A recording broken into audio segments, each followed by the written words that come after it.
नोएडा की सड़कों पर सुबह की नमी और धूप के बीच कुछ अजीब सा सन्नाटा था। सौरभ यादव अपने छोटे भाई सुमित के साथ स्कूटी पर घर से निकला। दोनों के चेहरे पर हल्की मुस्कान थी। रास्ते में उन्होंने चाय की दुकान पर रुककर अदरक वाली चाय ली और मोबाइल में इंस्टाग्राम स्क्रॉल करने लगे। एक वायरल वीडियो पर आई टिप्पणी ने सौरभ की आंखों को चौड़ा कर दिया। उसमें किसी ने उसके खिलाफ भद्दी बात लिखी थी। सौरभ ने उसी वक्त जवाब में एक तीखा कमेंट कर दिया, मजाकिया लहजे में, लेकिन बात कुछ लोगों को चुभ गई। उसी दिन से सौरभ को अनजान नंबरों से कॉल आने लगे। अब देख तेरे साथ क्या होता है। सौरभ ने हंसते हुए सुमित से कहा, भाई ये इंटरनेट वाले डराते हैं, बस कुछ नहीं होगा। लेकिन सुमित की आंखों में हल्की बेचैनी थी। वो जानता था कि नोएडा की गलियों में कुछ गैंग इंस्टाग्राम कमेंट को भी जिंदगी मौत का मुद्दा बना देते हैं। अगले दिन सौरभ कॉलेज के लिए निकल रहा था जब गली में एक काली थार एसयूवी बेहद धीमे धीमे उसके पीछे से चलती दिखाई दी। सौरभ ने पलटकर देखा। 4 नकाबपोश लड़के थार से बाहर आए और बिना कुछ कहे उसे पकड़ लिया। सुमित जो ऊपर छत से देख रहा था चिल्लाता हुआ नीचे भागा, लेकिन तब तक सौरभ को गाड़ी के सामने गिरा दिया गया था। एक लड़का बोला, इंस्टाग्राम पर बहुत बड़ा बनता है ना, और उसके बाद थार स्टार्ट हुई। सौरभ जमीन पर पड़ा हुआ कांप रहा था। उसकी आंखों में डर और अविश्वास दोनों थे। थार की हेडलाइट उसकी आंखों में चमक रही थी, जैसे मौत उसके सामने खड़ी हो। भीड़ जमा हो गई थी, लेकिन किसी ने आगे आकर बचाने की हिम्मत नहीं की। सुमित सौरभ की तरफ दौड़ा, लेकिन एक नकाबपोश ने उसे पकड़कर दीवार से धक्का दे दिया। थार धीरे धीरे आगे बढ़ी और सौरभ की टांगों पर चढ़ा दी गई। एक कराह, एक चीख और फिर सन्नाटा। सौरभ बेहोश हो चुका था। खून उसकी जीन्स को लाल कर चुका था। नकाबपोश हंसते हुए बोले, अब दोबारा कमेंट करने से पहले सोच लेना। थार वहां से तेजी से निकल गई और भीड़ मोबाइल से वीडियो रिकॉर्ड करने में लगी रही। सुमित ने सौरभ को गोद में उठाया और चिल्लाया, भैया भैया। किसी ने एम्बुलेंस को कॉल किया और कोई पुलिस को, लेकिन समय तेजी से निकल रहा था। अस्पताल पहुंचने पर डॉक्टर ने बताया कि सौरभ की हड्डियां कई जगह से टूट चुकी थीं, लेकिन जान बच गई। इस बीच सोशल मीडिया पर वो वीडियो वायरल हो गया जिसमें थार वाले सौरभ पर हमला कर रहे थे। हर न्यूज चैनल पर थार गैंग की हेडलाइन चल रही थी। इंस्टाग्राम कमेंट बना खून का कारण। पुलिस हरकत में आई, लेकिन थार का नंबर प्लेट फर्जी निकला। सुमित ने थाने जाकर शिकायत दर्ज कराई, लेकिन पुलिस वाले पहले अनसुना करने लगे। जब मीडिया का दबाव बढ़ा, तब जाकर एफआईआर लिखी गई और 2 संदिग्धों को उठाया गया। पूछताछ में पता चला कि हमला करने वाले लड़के विक्की भूरा गैंग के सदस्य थे, जो सोशल मीडिया पर अपनी दहशत बनाए रखना चाहते थे। विक्की भूरा खुद एक लोकल बॉडी बिल्डर था, जिसने सोशल मीडिया पर डर से इज्जत मिलती है जैसे डायलॉग से फॉलोअर्स बटोर रखे थे। विक्की को लगा कि सौरभ का कमेंट उसकी इज्जत पर दाग है, इसलिए उसने हमला प्लान किया। पुलिस अब विक्की की तलाश में थी, लेकिन उसका ठिकाना कोई नहीं जानता था। सुमित ने सोशल मीडिया पर एक वीडियो अपलोड किया, मेरे भाई की हालत देखो, यह है गैंगस्टर की असली दुनिया। वीडियो में सौरभ बेड पर पड़ा था, प्लास्टर में लिपटा हुआ, आंखें सूजी हुई, लेकिन मुस्कान के साथ। इस वीडियो ने लोगों के दिलों को झकझोर दिया और देखते ही देखते मिलियन व्यूज तक पहुंच गया। अब जनता खुद विक्की भूरा के खिलाफ बोलने लगी और सोशल मीडिया एक हथियार बन गया। पुलिस को विक्की का एक पुराना वीडियो मिला जिसमें वही थार एसयूवी पीछे पार्क थी। यही क्लू बना उसकी गिरफ्तारी की वजह। एक रात विक्की भूरा को उसके ही एक जिम से पकड़ लिया गया। पुलिस ने चार्जशीट तैयार की। कोर्ट केस लंबा चला, लेकिन सौरभ ने हार नहीं मानी। वो हर सुनवाई पर व्हील चेयर से पहुंचा। उसने कहा, जो लड़ाई ऑनलाइन शुरू हुई थी, अब मैं उसे इंसाफ तक लेकर जाऊंगा। अंत में विक्की भूरा को 10 साल की सजा हुई और उसके गैंग के 2 अन्य सदस्य भी सलाखों के पीछे गए। सौरभ अब एक सोशल वॉरियर बन चुका था, जो कॉलेजों में जाकर सोशल मीडिया के खतरों पर भाषण देता था। उसने अपनी जिंदगी को एक मिशन बना लिया। शब्दों की कीमत जानो, चाहे वो कमेंट में ही क्यों ना हो। सुमित ने अपने भाई की कहानी को एक डॉक्यूमेंट्री में बदला। थार के नीचे जो बच गया, वो डॉक्यूमेंट्री इंटरनेशनल फिल्म फेस्टिवल में दिखाई गई और खासी तारीफें मिली।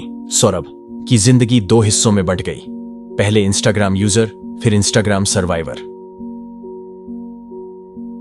इस कहानी ने सिर्फ एक लड़ाई नहीं बताई, बल्कि एक सिस्टम को हिलाकर रख दिया। थार आज भी शहर की सड़कों पर चलती है, लेकिन अब डर नहीं सबक देती है। कमेंट अब सिर्फ शब्द नहीं, किसी की जिंदगी बदल सकते हैं, अच्छा या बुरा। सौरभ की आंखें अब भी कभी कभी थार की हेडलाइट याद करके कांप उठती हैं, लेकिन वो डर को अपनी ताकत बना चुका है और कहता है, अब डर नहीं लगता, लड़ता हूं। अस्पताल की दीवारों पर लगी सफेदी अब सौरभ की उम्मीदों का रंग बन चुकी थी। हर सुबह जब नर्स पट्टी बदलती, वो खुद को आईने में देखने की हिम्मत जुटाता। सुमित उसके पास बैठकर वही वीडियो बार बार चलाता जिसमें हमला हुआ था, ताकि कोई सबूत छूट न जाए। पुलिस की फाइलें अब मोटी होती जा रही थीं, लेकिन न्याय का रास्ता अभी भी लंबा था।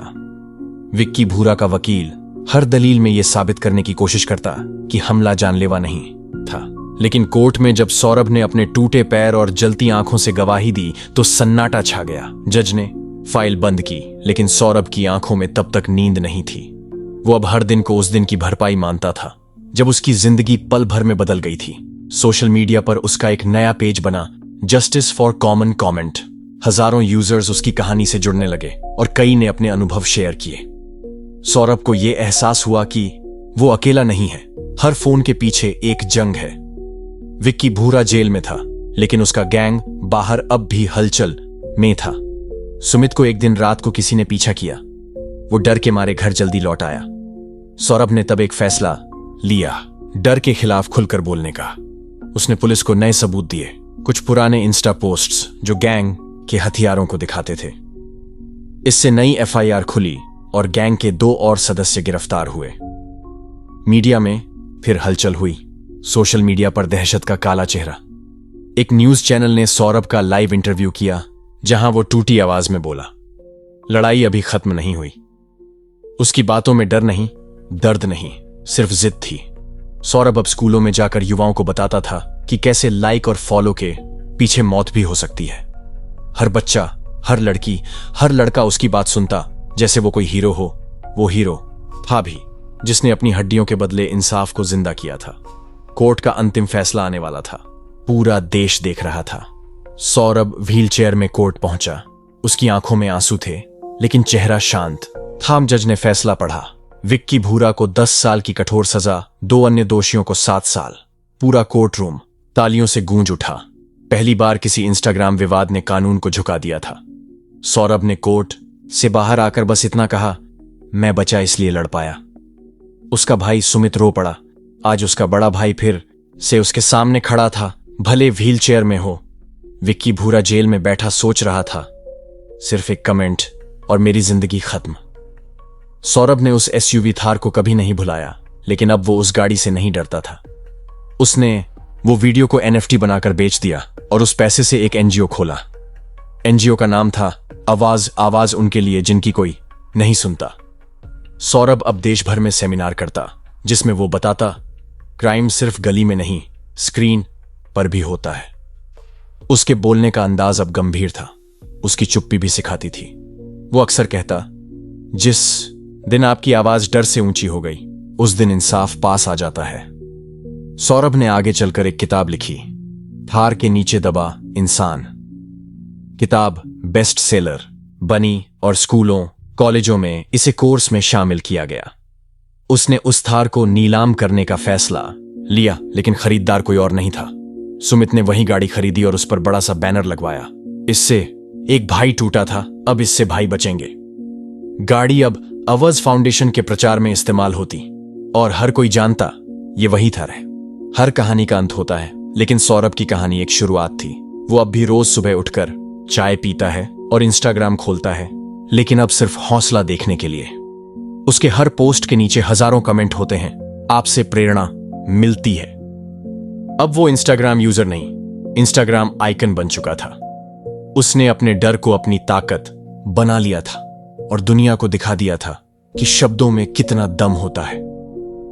आज जब कोई कमेंट करता है तो सोचता है कहीं ये सौरभ वाला मामला न बन जाए। और यही था सौरभ की जीत, एक नाम जो अब डर नहीं, चेतावनी बन गया था। इंटरनेट का जंगल अब थोड़ा और जिम्मेदार हो गया था, क्योंकि एक लड़के ने आवाज उठाई थी।